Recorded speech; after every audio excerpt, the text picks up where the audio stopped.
Podcast. It's Big Podcast Playbook, the marketing podcast for podcasters. If you want to grow your podcast audience, if you want to grow your podcast in general, if you want to grow your podcast reputation, if you want to grow your podcast income, you are in the right place. My name is David Hooper. BigPodcast.com is the website. This is a letter episode. In fact, a double letter episode. Need my imaging. One is a response to my last episode where I was talking about the value of podcasting awards. A contrary opinion came in via email. I'm going to read that first. And also a letter from a listener regarding the return of an old school podcasting consultant, a guy who was here really from the beginning. I'm going to give an opinion on that, but more specifically to you, what happens when you walk away from something you've got momentum with and then you return? And I'm not talking about a couple weeks or even a couple of months. I'm talking about what happens if you drop something for years and you come back to it. Is there hope? There is. I'm going to dive deeper into that later in this episode. First, this is from Mark Gunn. This is a guy that I've known since my days in the music industry. He has a podcast called Irish and Celtic Music Podcast, Pub Songs and Stories. Mark is an Irish and Celtic musician, and he says this. He says, "Hey, David, as always, I love your podcast. I just listened to your awards episode.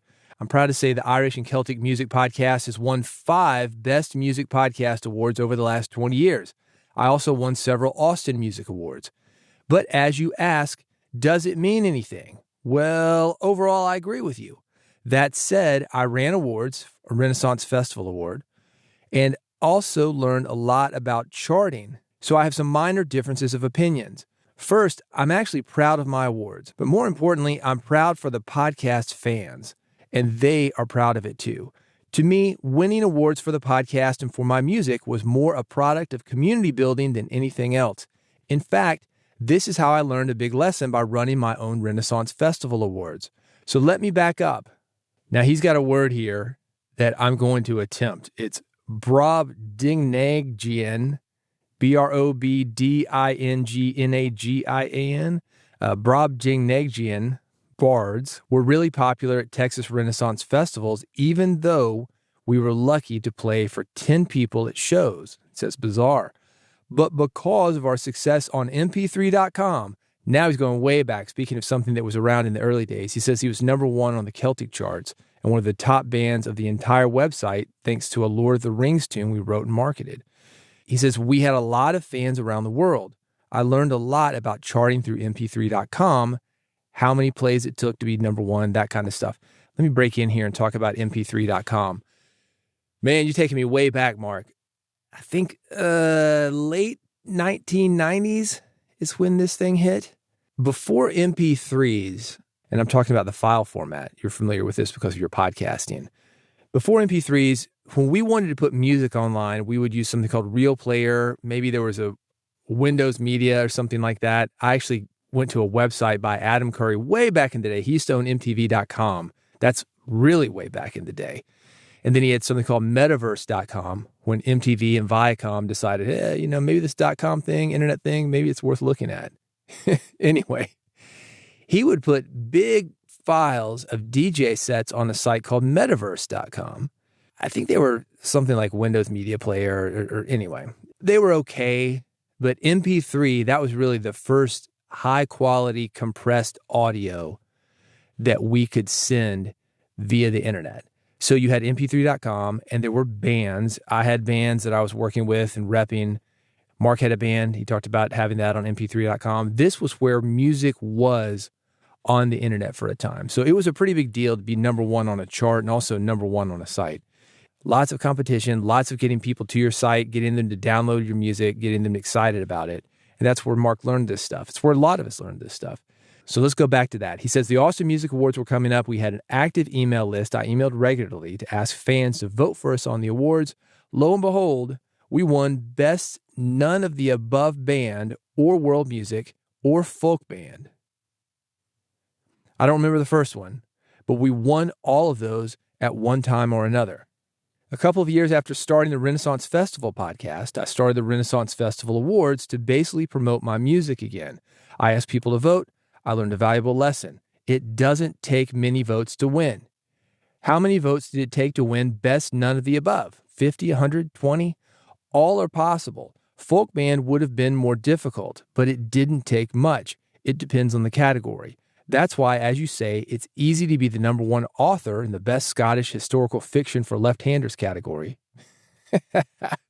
Or, as he's telling me, best none of the above. I won 5 best album covers for a fairly crappy album cover. They discontinued the category after I won. He's saying 5 votes maybe. The point being, it's easy to game the system if you know how the system works.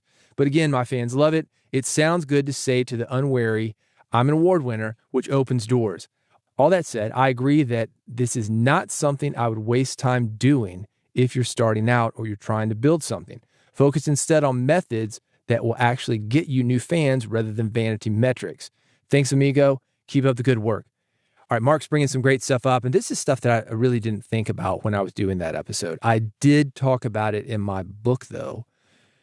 Rob Cesternino, you may know him if you were a Survivor fan, 20 years ago? He was on one of the early seasons of Survivor, and he went on to do something called Rob Has a Podcast. He also had Rob Has a Blog, which was how Rob Has a Podcast started. This guy, pretty popular, a lot of Survivor fans, a lot of competition reality show fans. So he's cleaning up at this award show. Nobody at the event, which was New Media Expo, cared about the awards. We were in an empty arena. And it was especially kind of interesting because they hyped this award thing up. I remember the keynote speaker, he brought this drone. It's flying overhead. This is when drones were a big deal. This is maybe 15 years ago. It's flying through an empty auditorium. It doesn't look impressive. There were maybe 100 people in the audience. The place could have held 1,000. What is impressive is how Rob did things. He went up on stage, he had a selfie stick or some guy with a camera on him, and he accepted that award like he was accepting a Grammy, like everybody was watching him. He was live streaming to his fans who were at home, online, all over the world. They loved what he was doing, and he really sold it. So Mark is right about this. If your fans are part of your story and they can help you get that award, share it with them. Let them feel part of it. That may be worth something. As far as awards just for awards' sake, not so much. Did I tell the story about Christopher Cross? Remember Sailing? It's a hit in probably 1982. Sailing takes me away. You've heard the song. Christopher Cross won the Best New Artist Grammy Award. He makes a shrine to this thing, man. It's lit up in his house. He's got this wall. Christopher Cross Best New Artist Award wall. The Best New Artist Award, traditionally, some people say it's a jinx. You're cursed. That after that, those bands disappear. You go to the sophomore slump. Then what? His response was, forget this. I'm removing the Christopher Cross Best New Artist Awards wall. I'm done. Throws it in the closet. I don't make it look like he disappeared. He's still doing stuff. But he went from this huge ego boost of an awards wall in his house to nothing. And what he ended up doing a few years later, because he's got a wife in the PTA, kids in Little League, other people in the household also winning awards. They've got him on the mantle. He says, you know what? I got an award too. Christopher Cross Best New Artist Award from the Grammys. I'm going to pop that up alongside these. And that's where it belonged. He put it in its place. I love that story just like I love Mark's letter. Everything has a place.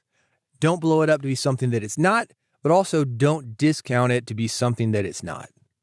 It is what it is. By the way, if you got more thoughts on anything that I say, reach out to me, bigpodcast.com. That's how to do that. Let's get to letter number 2. This is about a returning podcast legend. Maybe not a legend, a consultant. I'm not going to mention his name. It's not about him. I'm going to make it about you. But I do want to start with a letter. This guy's asking me a question. He says, hey, David, I just heard has officially returned to the business of podcast consulting after 10 years away.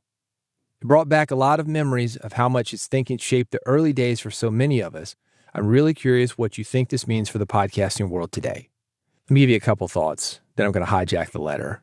Because what I think I have is far more valuable for you than my opinion on somebody who's a consultant coming back into the consulting space of podcasting.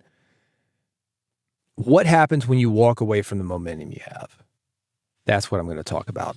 But to answer the question from the letter, somebody leaving the podcasting space. He had a huge impact. How long ago has it been? 20 years ago, 15 years ago? A lot of the older guys, me included, we do know who he is. What do we think about it? Here's what I think about it. The more voices we have in podcasting, the better podcasting is. That goes for consultants. That definitely goes for podcasters. Diversity makes things stronger. Diversity is how we innovate. So good on this guy for coming back. That's great. Second question, what does it mean for podcasting? I don't know. Podcasting was a lot different 10 years ago. It was definitely different 20 years ago. Talking about mp3.com earlier. mp3.com, that hasn't existed for 20 years. Online music, much different than it was. And podcasting isn't that much different from music. We have these big audio files that we want to transfer to people. Now we transfer them in a different way than we did. Now we've got big corporations coming in. Like that example I gave with Adam Curry, he owned the domain mtv.com. They're like, who cares? We don't want this. Then they're interested. Strangely enough, this is a funny side note. You've probably heard of Match.com, but that's another great example of this. People, if they want to date online, you're going to go to Tinder, Bumble, Grindr, wherever. Back in the day, they went to Match.com. That domain started because somebody took all of the classified ad categories from a newspaper and he got the domain for each. Match.com, cars.com, trucks.com. This guy was way early. You can imagine how much some of those were worth. But the one that was worth the most when he sold those things as a package was one that this company did not want to be affiliated with, and that was sex.com, also a classified ad category. This guy's stuck with the domain sex.com. Well, do you know the story about that? There's a whole book on it. I'm not going to get into it, but the point is, we were doing stuff as independents because we saw something. Then corporations, they saw something. They do it in a different way. So when you've got somebody who's been gone for a while and he comes back, it's a different world. And that's anything. That's anything. The business was different 20 years ago than it was 10 years ago. It's different now than it was 10 years ago. Definitely, as I mentioned, different than it was 20 years ago. Let's get to that general question for you. What happens when you walk away from business momentum and you come back with something 10 or more years later? Ask any mother who's taken time off work to raise kids. Not easy to jump back in. But here's the good thing. You don't come back as the same person. And that can sometimes be a real advantage. Hopefully you're growing as a person. The podcast you're doing today, even if you call it the same thing, the same show title, it's the same topic, it's a different podcast. That's because you've changed. Instincts, your tolerance for risk, your reasons for doing the work, that changes. One of the things I would say to somebody jumping in on something after taking time off, you got to figure out a different way of doing business. You got to figure out a different way of doing your podcast. That old drive that you had when you were in your 20s, if you're 30, maybe 40 now, it's different. I would hope that you're working smarter now. You don't have to work as hard. You know what works. You know what doesn't. You know what moves the needle. You know what doesn't. You got something that's more sustainable. You're less impulsive. You're more aware of the trade-offs, and you're more selective about what's worth your time. If you have that awareness, you're going to avoid a lot of the mistakes that you did back in the day. It might have seemed that you were having more success, one, because you were unaware. Maybe you were having a little more success, but how much energy were you putting into that? So that can work. You're not the same person that you were. One of the things for me as I've aged, and I think this is a good thing too, your confidence, that feels a bit different too. It's quieter. It's more grounded. I use the term seated in yourself. A 50-year-old guy or gal, it's a new time now. We got women in this too. Hopefully, as you age, you are becoming seated in yourself. So you can be quieter and more powerful. Working in the entertainment industry, I work with a lot of guys that are in their 20s. Whoo, man, they are all energy and they're excited and they're smart, but they think they're a lot smarter than they are. You know that joke about the two bulls? Look it up. Two bulls on a hill. Say, hey, let's go get us one of them cows. I'm not going to say it here. I got class. Going back to what I was saying about energy, when you're in your 20s, you've got a lot of energy and momentum. That's going to hide self-doubt. Braggadocio, that hides self-doubt. You're not pausing long enough to feel the feelings, man. Evaluate. Look at yourself. On the other hand, you come back in older, you are looking at those things, and maybe you're wondering, am I still relevant? Did I miss something while I was gone 10 years? Yeah, maybe. Maybe, but you're doing other things. Again, you're coming back as a different person. I talked about how diversity has innovation. How much time on the mic do you think I have? The answer is, I don't know. It is hours per day, and that is not an exaggeration.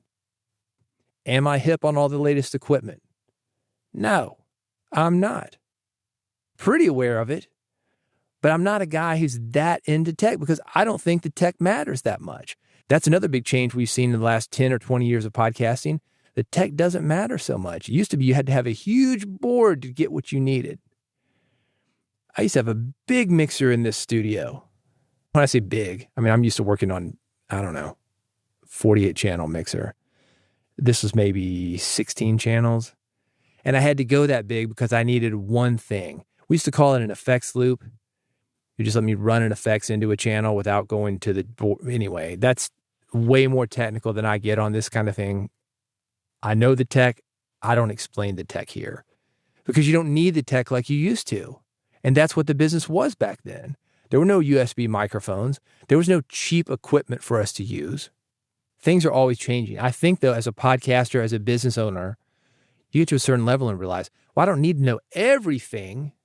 I really just need to know the fundamentals. And the fundamentals on podcasting, Mark talked about this, it's connection with an audience. It's also having a message and being able to spread that message, communicate that message in a cohesive way, a beginning, a middle, and an end. As a host, if we're going to get into the personality of podcasting, it is you being out there, living a life that's interesting so you have interesting perspective to share with people, but also living a life where you're meeting interesting people and different people, diverse people, so you can connect with those people and get information out of them. That's how you become a good interviewer. It's not which questions you should ask. I was doing a thing just recently. It was with a guest host. This guy was taking over for a host who was on holiday. And you've seen this, it happens. Somebody will take off a couple weeks at the end of the year. Let's say it's somebody like Rush Limbaugh or Howard Stern.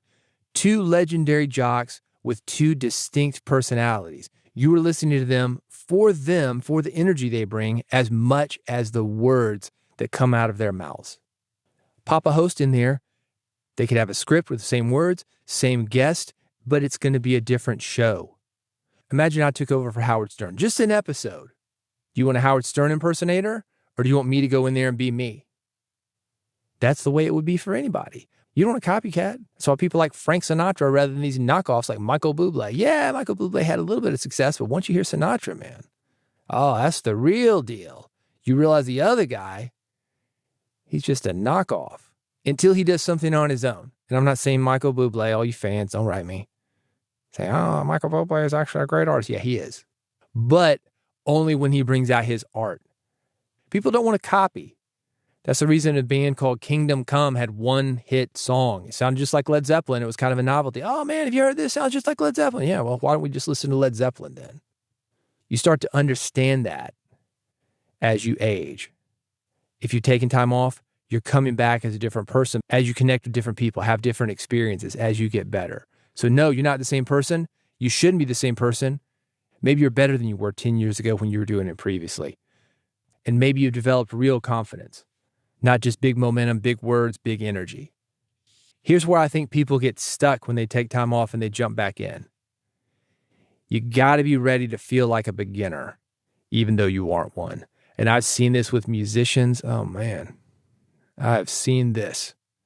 Somebody will take a few years off of singing or playing. They'll get back in the studio and they'll expect to be at the same level that they were previously. And I'm talking about just from a performance level, not from a personal level. As a personal level, again, maybe you're better. Maybe the songs you're writing as a musician, maybe you've lived, man, and they really connect with people now like they didn't connect with them before.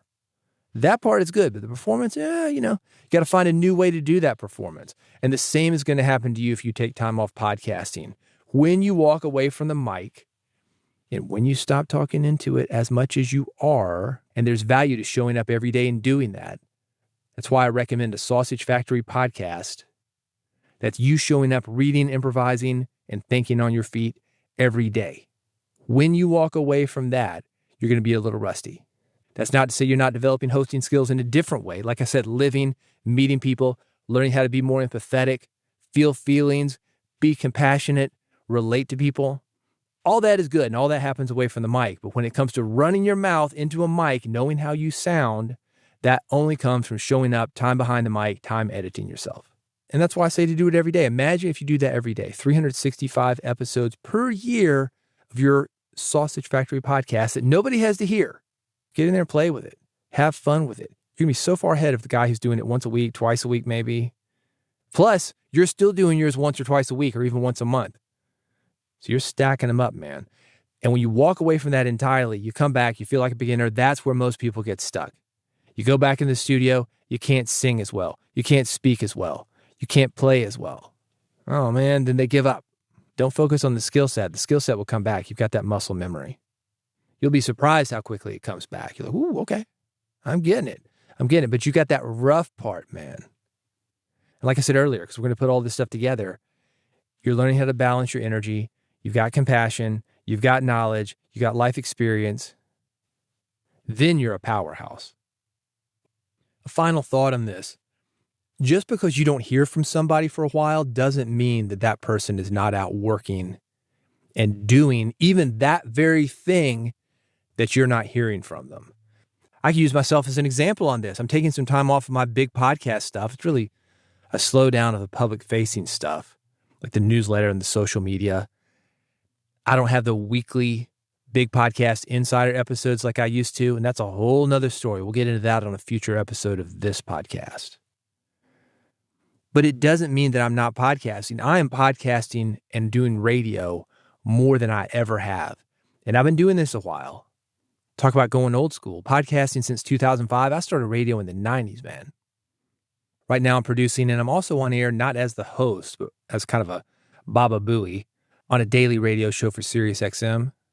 I've got some other independent podcasts that I'm working with. I've got Big Podcast AMP. We've talked about it, the audio monetization program. I'm doing my syndicated broadcast show called Music Business Radio. Podcasting daily, man.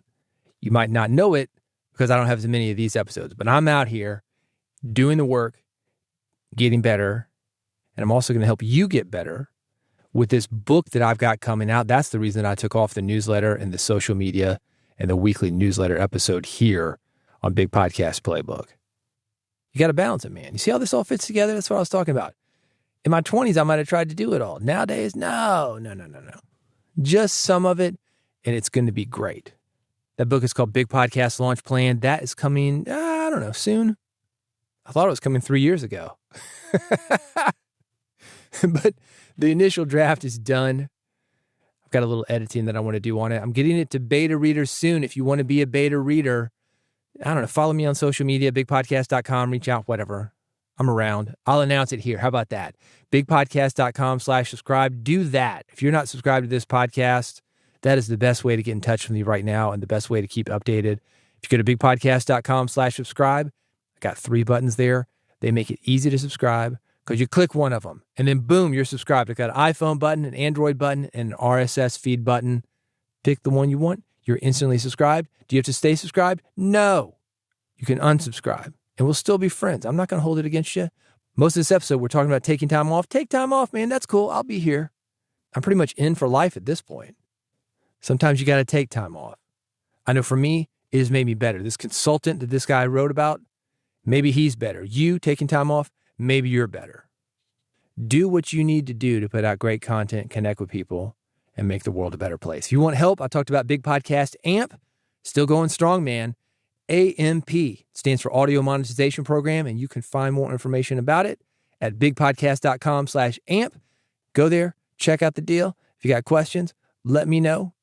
And if you subscribe to the podcast while you were there, you'll see me on the next episode of Big Podcast Playbook.